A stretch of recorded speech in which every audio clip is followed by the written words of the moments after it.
Your head's foggy, you got sweaty hands, you know what to do, but you do something different.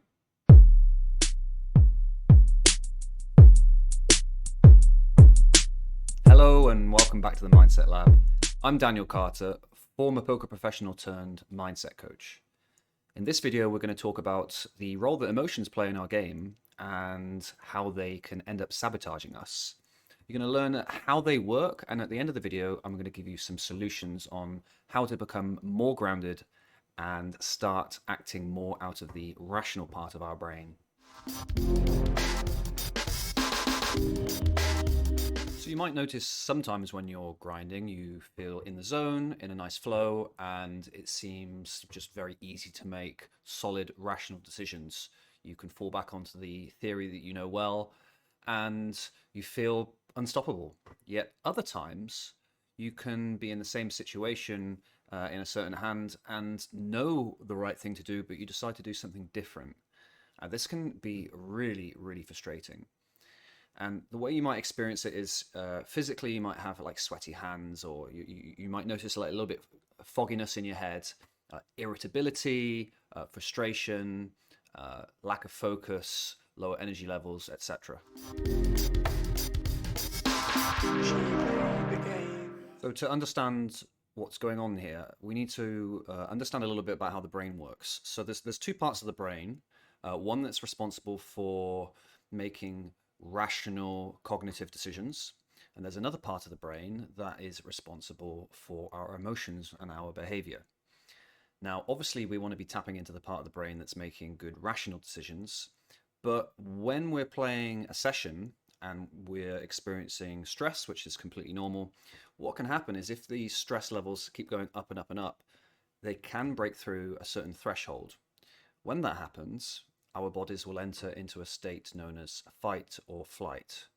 When we enter this state, then the part of the brain that's responsible for emotions and behavior starts to become very overregulated, and it kind of overrides the part of the brain responsible for making good, rational decisions.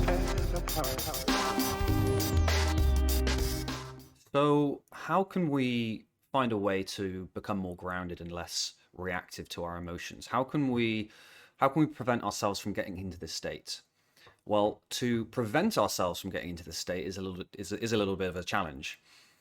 But we can reduce the likelihood that we're going to go into this state by looking at our lifestyle. So if in day-to-day life you're having to meet a lot of deadlines, you're rushing around, maybe you have some relationships in your life that are causing you some stress, or just general stress in your life, then you're going to be coming into your poker sessions with an already higher level of stress. And of course, that means you're going to be closer to this threshold we talked about.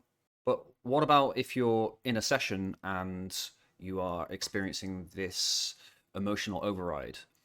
Well, the first thing that we need to do is bring in some self-awareness. So be aware of when you're entering this state. So what I talked about earlier, some of the symptoms of this state is sweaty hands. It can be increased heart rate, shallower breathing. So if you notice these things happening, then you can start to intervene. And a way that you can intervene is by introducing some breathing exercises. This will help lower our levels of stress. You can also change your posture, so have your chest sticking out a little bit. This will also encourage better breathing.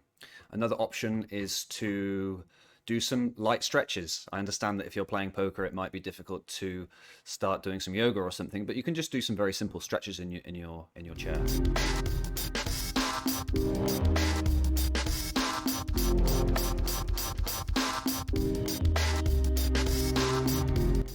If you found this helpful, there's plenty more discussions like this going on in our Discord community. If you'd like to join our community, then the information is down in the description below. I hope to see you there, and until next time, bye-bye.